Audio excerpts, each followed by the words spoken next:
Thank you for that warm greeting. It's always a blessing and a little bit unnerving to have your son at the podium. Look, I look out here and I see you all. I feel really at home, and thank you for that.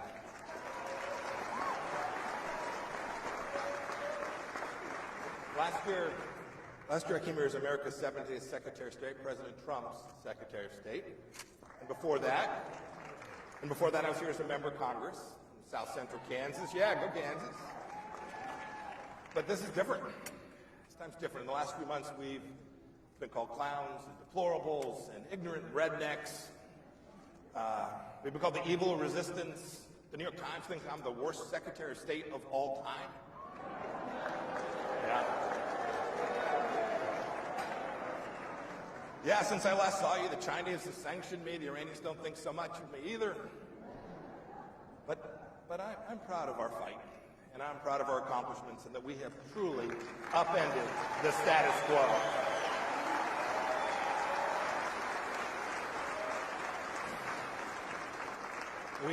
We've demonstrated enormous resistance to socialism, to the woke cancel culture. I'll talk some about that.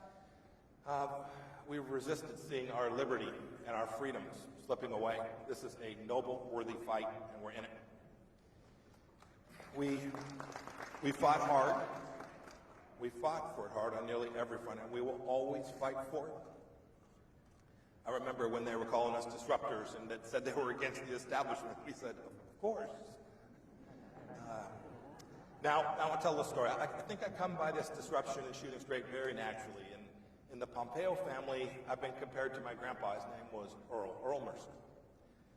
Now, Grandpa Earl always said what was on his mind. He was a pretty rough cut, Kansas. He worked hard. He never won a Mr. Congeniality contest, even in Mitchell County. But when the going was tough, you wanted Grandpa Earl around. In the 1930s, Grandpa Earl was the sheriff of Mitchell County, Kansas. Population today, a little bit less than 6,500. My mother, Dorothy, was one of Earl's and Grace's 10 kids. I had an Uncle Richard. He was the last of the lot. And he was going to run for re-election as sheriff. And Richard decided that, you know, there was good money. There was really good money in homemade gin.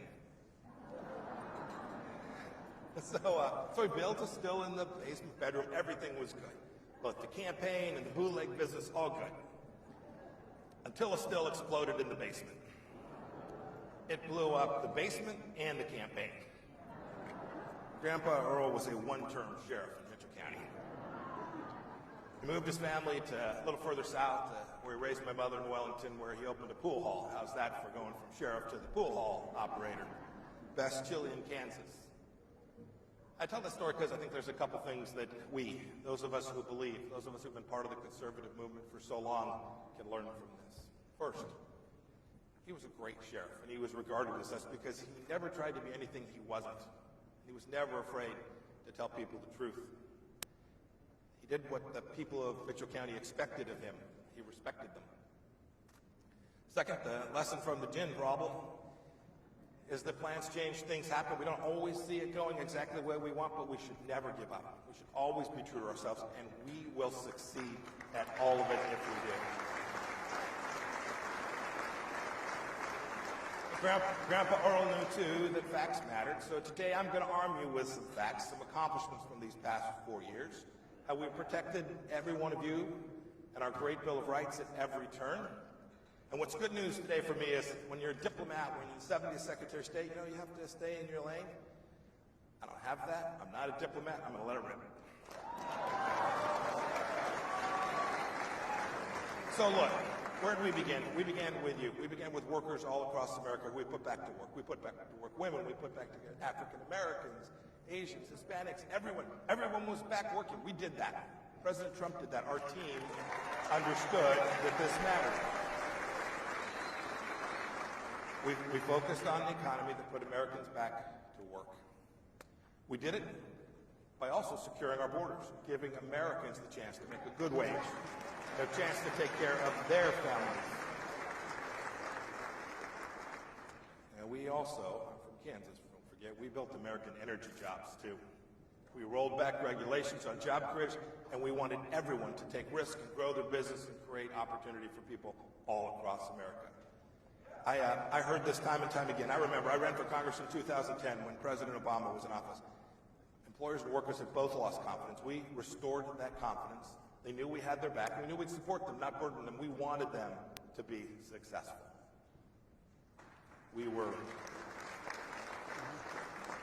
The hallmark of our work here in America was that we were bold and fearless.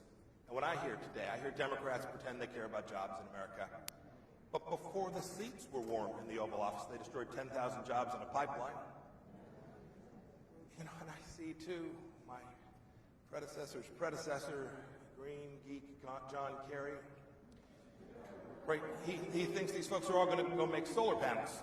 I'll tell you what, you ask the good people of Midland, Texas, Oklahoma, Kansas, South Dakota, or Pennsylvania, you think petroleum engineers and rig hands are going to go out and make solar panels?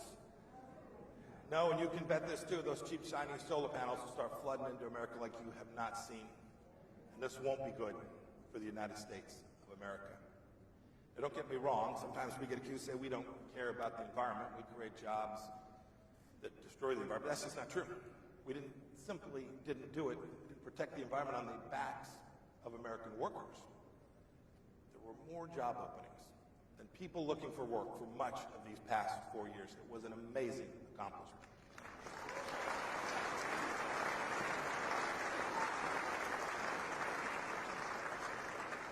And when the Chinese wanted to come steal your job, we just said no way. 40 years, bipartisan, Democrat and Republican, 40 years of failure. Letting made in China crush us was going to stop. We demanded fair and reciprocal trade. Never forget, too, China depends more for us than we do on them. President Trump understood that, our foreign policy understood that, and we protected the American worker from the Chinese Communist Party's predation on us here in America.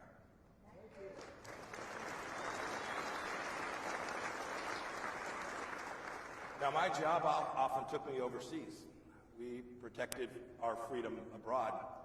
We kind of did it like Grandpa Earl did. We were honest, hardworking. We treated the world as it is, not as we wished it were. We weren't going to live in fantasy land. I will tell you, I walked out of some very quiet rooms in Europe.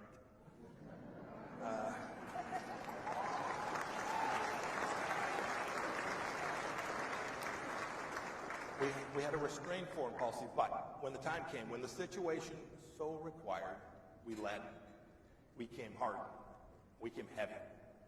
I sent messages repeatedly to bad guys around the world that if you touch an American, you'll pay dearly. Now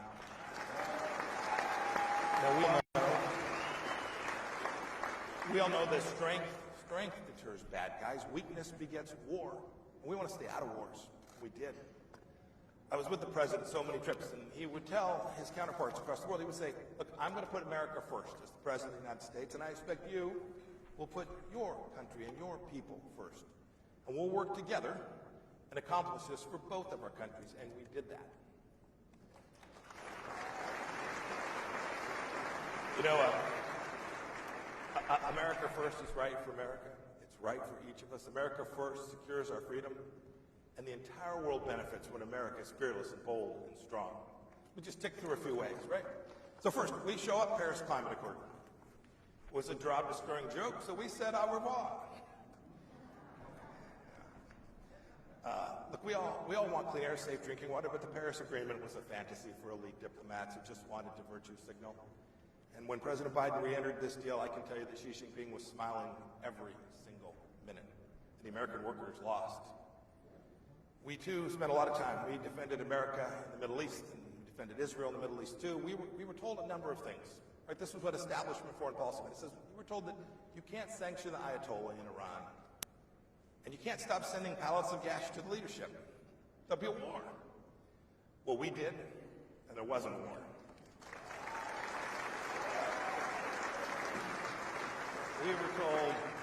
We were told you can't move the United States Embassy in Israel to Jerusalem. There'll be a war. Well, we did, and there was not a war.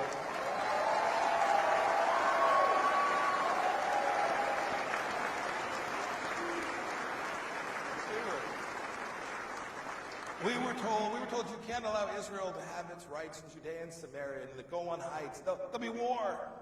We did that. We righted that, and there was no war. We were told, and this was believed for a long time, that you can't secure peace in the region, in the Middle East, between Arab nations and Israel without buying off Palestinian kleptocrats. You'll create World War III. But we did. The Abraham Accords forged a real peace in the Middle East.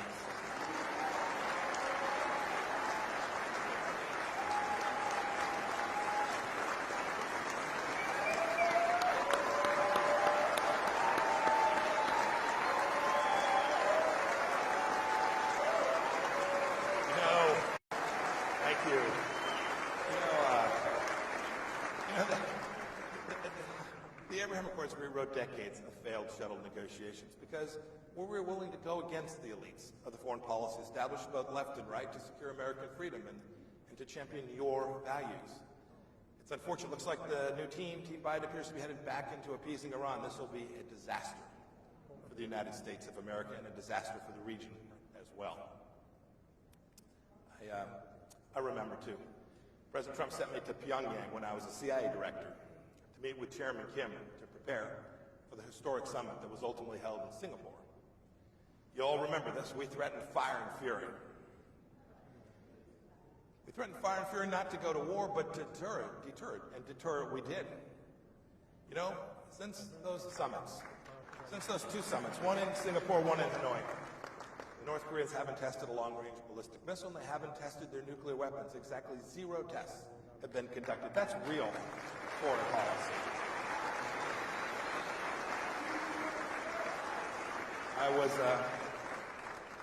It was humbling, too, because it was the second trip, I had the chance to bring home American hostages from Pyongyang, 3 men, at 3 o'clock in the morning.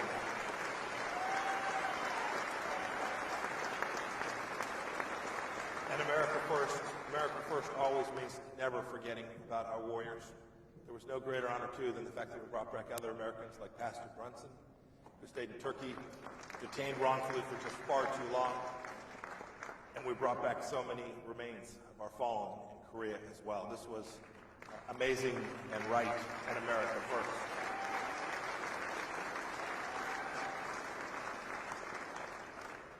So how many of you remember Qasem Soleimani, Allah rest his soul? This was the Iranian general who was trying to cause trouble for America.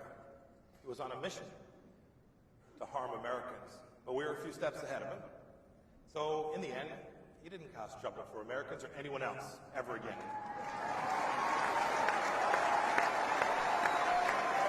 Did you know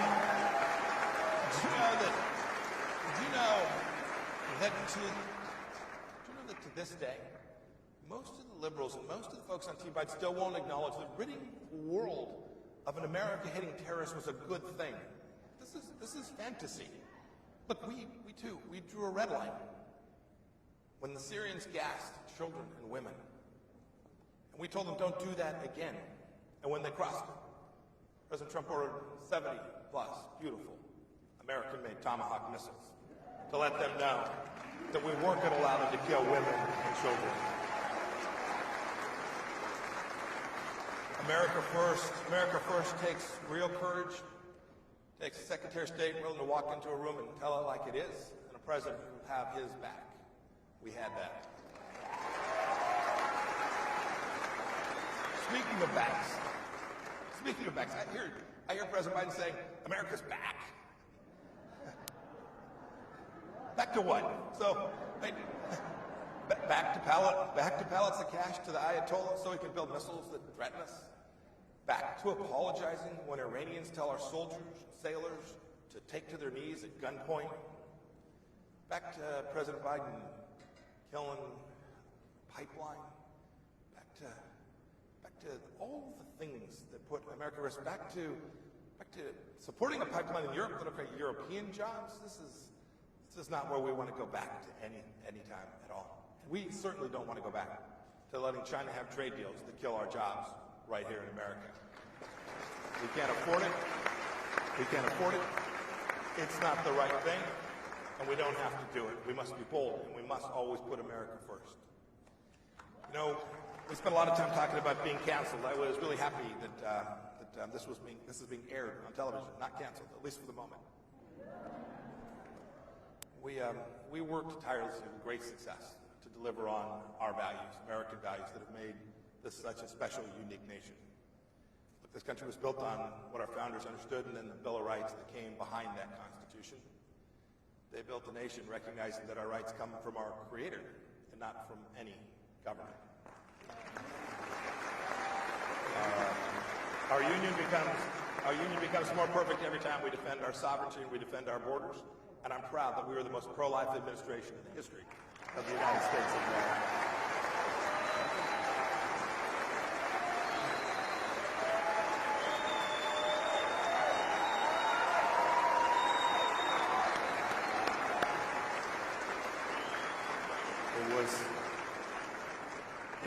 It was my job to deny that any taxpayer dollars from any hardworking American ever went to perform abortion any place in the world, and we promoted adoption everywhere and always. And don't forget, too, President Trump appointed an awful lot of judges that understand the words life and liberty and the words that have real meaning. I worked with the Mexican government, my counterpart, Foreign Minister of Mexico and its president, to secure our borders. We worked hard, too, to make sure that drugs and other things didn't traffic across that border. That meant, too, protecting your right to own firearms. Our Second Amendment matters. It builds communities, it builds strong families, and it makes sure each of us has the right to defend ourselves precisely as our founders intended. I'm always stunned. I was like, liberals pretend to care about the poor and then they side with the union bosses against the workers. They pretend to stand for children while kids in Democrat-led inner cities aren't in front of computers like they think they are. They're struggling to figure out how to stay safe from drug lords and how to get a meal. That's not good leadership. It's not America First leadership. It's not taking care of those people you're charged with protecting. And we need to get every one of our children back in school. And we need to get them back in now.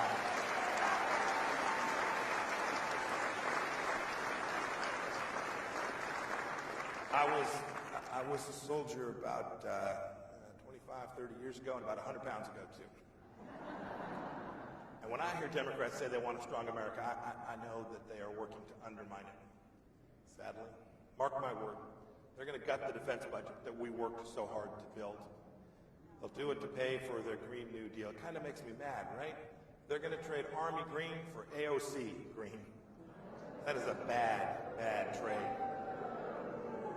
And as I said before, our young men and women, we don't want to put them in harm's way. We don't want them to go to war, but when we're weak at home, when we don't stand up for our military, the risk of war increases when deterrence fades. We cannot let that happen. They want to defund the police while they barricade the Capitol. This is backwards. And canceling our freedom to assemble peacefully while censoring our communications online is completely antithetical to what our founders understood about America. You know, it reminds me, when I headed off to West Point, my parents couldn't afford to fly to New York. I grew up in Southern California. So they left me at the airport. My mother was happy and all kinds of feelings. She was, my mother was a cigarette-smoking high school graduate who was the most decent and toughest woman I've ever met. She said, Mike, she pulled me aside. I think she didn't want my dad to hear this. She said, Michael, I know you're a grinder. Don't ever let them wear you down. Wear them down. I've never forgotten what my mom told me that day. We'll all remember. Keep grinding, keep championing American values. One more story. The smartest, best CIA officer that I ever came to know. Worked closely with his former Army's or his Air Force Special Operations officer. I'd ask him about someone who was working on our team, and I'd say, what do you think of him, or what do you think of her? And he'd say, love that guy, pipe hitter. You know what he meant? He meant that person got stuff done. They were a grinder. They kept banging away. You all know these 4 years are going to test us. I need each of you to be a pipe hitter. Get stuff done. Keep grinding. Be a pipe hitter. Be a pipe hitter. Be a pipe hitter at church. Right? Be a pipe hitter at church. Be a pipe hitter at your PTA meeting. Don't let them bring crazy into your classrooms. Be a pipe hitter at your VFW. Lead the team to continue to support our military warriors. Be a pipe hitter. Be a pipe hitter when they tell you they're closing the mine or the factory because of some green vision. Keep it open.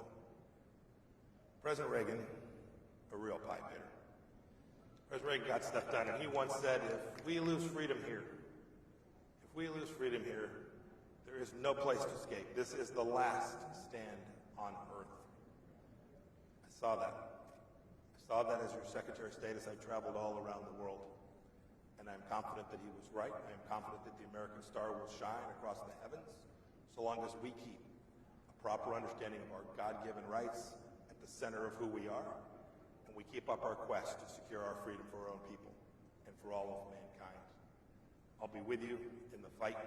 God bless you, and may God bless the United States of America. Thank you.